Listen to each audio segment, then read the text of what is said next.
Ayan si Sir Ronel Alcazar may tanong, ano pong vitamins sa 3 weeks old na aso? Ang aking aso ay Belgian Malinois po siguro yan. Yan ang favorite breed ko amongst many other favorite breeds, pero yan ang mas maraming ginagamit kami sa Manalo Canine because they are the best working dogs. Ayan, so Sir Ronel, alam nyo, yung 3 weeks old na aso, dumedepend sa nanay nila, di ba? And wag na kayo magbigay ng mga vitamins sa mga 3 weeks old na aso, lalo na pag dumedede pa sila sa nanay nila. Kasi yung nakukuha nilang milk ay sapat na po yan, optimal po yung nutritional balance niyan. Pagka nagbigay pa kayo ng mga extra supplementation, masisira lang po yung balanse ng gatas ng nanay nila. Hindi po nila kailangan yan, mau-over lang po yan. Pwedeng magtae yung aso ninyo, pwedeng magkaroon ng vitamin. Alam mo yun, yung kasi pagka nagkakaroon ng increase or masyado mataas yung vitamin level sa kinakain ng aso niyo, tuta ninyo, pwede po yan tinatawag na hypervitaminosis. Ibig sabihin, may mga simptomas po yan, hindi po maganda pag sobra. Diba? So, ito po, no? Ito pwede nyo gawin sa 3 weeks old na aso nyo. Patikimin nyo na ng totoong food, ng magandang food. And syempre, sa amin, ang pinapakain po namin yung SDN 42 namin. Itong SDN na to, since 2015, ito ang pinapakain namin purely, solely sa lahat ng mga dogs namin. And yung mga 3 weeks old, tumitikim-tikim na po yan. So, ang ginagawa po namin, bine-blender po namin o dinudurog-durog ng kutsara o kung ano man pwedeng pandurog dyan. At nilalagyan ng water para parang Cerelac siya. Ngayon, yung mga 3 weeks old puppies na yan, yung mga puppies namin, kinakain-kain na nila yung SDN, no? Several times a day. Pero habang dumedede pa rin sa nanay nila. Pero pagdating ng 4 weeks old, medyo sanay na yan sa pagkain ng SDN. Inaalis na po namin sa nanay para makapagpahinga na yung dede ng nanay. Makapagpahinga yung nanay, hindi malolosyang at babalik na ulit yung alindog ng nanay nila. And hindi nakakagat-kagatin ng mga tuta kasi by the time ng mga 3-4 weeks, nagsisimula nang maglabasan yung mga matatalim ng ngipin. Kawawa naman yung nanay. So, nakakapagpahinga yung nanay, pati yung mga puppies kapag ka SDN na, pure SDN na kinakain nila. Kapag dating ng 4 weeks old, ayan, bubulto na talaga yung puppies niyan. Gaganda na yung puppies. Ang bilis ng pag-grow nila. Kita nyo talaga maskulado at barumbado na agad yung mga tuta namin kapag ka mga 4 weeks old. Pataas. No, hindi po kami nagbibigay ng kahit anong vitamin supplements. Bakit? Kasi kumpleto na po yung SDN natin doon. Hindi niyo pa kailangan bigyan. Nasisira lang yung balanse. Kasi lahat ng bagay na sobra, masama din naman, di ba? Pag kulang, masama rin. And ang SDN po natin, sobrang kompleto na po ito. Sobrang kompleto. Kompleto na po ito. Hindi po sobra, hindi po kulang.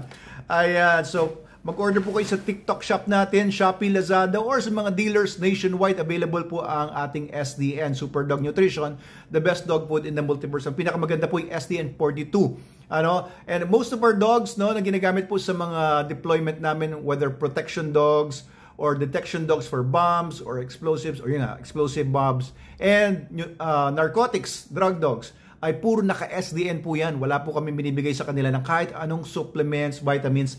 SDN lang po pinagkakatiwalaan namin sa mga dogs namin. So the best dog food for Belgian Malinois, German Shepherds, Dobermans, Dutch Shepherds, and mga super dogs, pati po yung mga kahit ano ba sa working dogs po, wala pong mas gaganda pa sa SDN 42. Yan, masasabi ko po sa inyo yan with all sincerity and with all confidence. Pag pinakain nyo po ng SDN 42, ang aso nyo po, no, na syempre gusto natin sa mga working dogs natin, yung alerto palagi, matalino, ayan, hindi bobo. Ayaw natin ang asong bobo. And gusto rin natin yung aso natin ay agile, no? Yung maliksi ang katawan, matikas, maganda yung musculature, makakapal yung mga buto, hindi madaling mabali. And yung overall health niya, pati yung coat niya, wala pong mas magandang ipapakain sa aso kundi SDN po. And ayan, kompleto na po yan. Balanse po kasi natin yung mga nutrition sa SDN na hindi siya sobra pero nasa optimal maximum level yung mga vitamins niya. Kasi po alam nyo yung mga working dogs, mataas po ang nutritional requirement nila. Lalo na yung mga Belgian, no? Takbo lang takbo yan. Pag nilagay mo sa maliit na kulungan, ikot pa ng ikot yan. No? Taas, baba, kahol-kahol.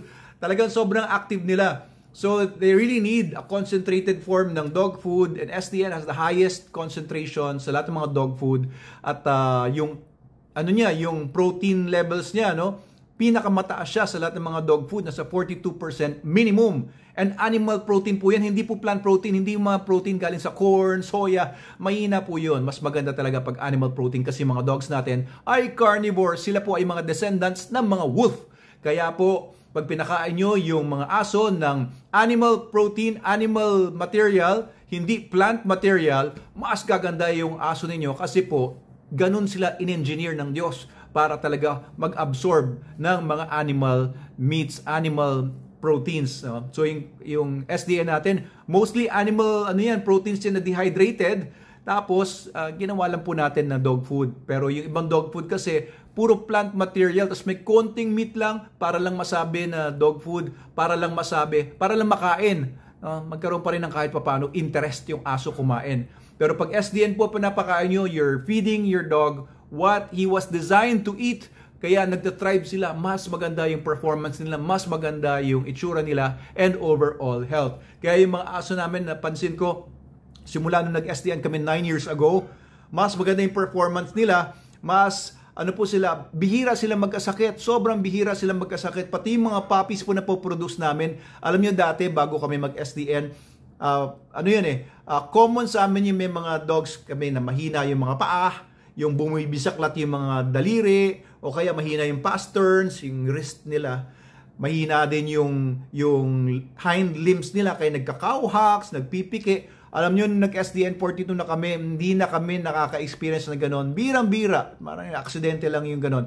Hindi po kami namomroblema na sa itsura or mga structural defects from our puppies na binibreed po namin. Kaya kung magsimula po kayo ngayon, Sir Ronel, and yung mga nag-working dogs dyan, mga large dogs, kahit medium dogs, small dogs, the best po talaga SDN 42 kasi mas gumaganda yung musculature nila, mas kumakapal yung buto nila, kasi yung buto, kasi protein yan eh. Akala na iba, puro calcium lang yung buto, pero talagang protein ang nag-create ng lattice ng buto, kaya matitibay yan. Protein po yan, tapos napupunuan na lang ng calcium yon. So, if you're going to give your dog the best nutrition, wala na kayong poproblemahin sa mga supplement na yan.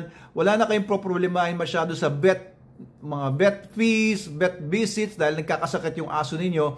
And if you're selling puppies, if you're a breeder, nag-sell ka ng puppies, ang ganda ng puppies na binibenta nyo, mabigat. Hindi lang siya maganda, tabang hangin lang yung aso binibenta nyo, puro tabang hangin. Pero mapapansin talaga ng buyer ninyo, mapapansin nyo talaga, ang bigat ng mga puppies ninyo kasi siksik yung katawan ng puppies nyo because of SDN. SDN 42, pwede rin SDN 28, pwede rin naman SDN 21, pero pag mga adults na. Okay, so SDN 28 lang or 42 ang pagpilian ninyo kapag mga puppies yung mga aso ninyo. The best dog food for Belgian Malinois and for other dogs, kahit German Shepherd, very sensitive yan. Maraming mga problema ang German Shepherd sa buto, hip dysplasia, yung mga iba-ibang deformities. SDN ipakain sa mga German Shepherds nyo, or Dutch Shepherds, or Rottweilers, or mga Dobermans, etc. Ayan, Doc Abel Manalo po ito, Manalo K9. Makinig po kayo sa akin. Sana po i-share niyo po itong video na to and i-follow niyo po kami for more information like this if you appreciate it.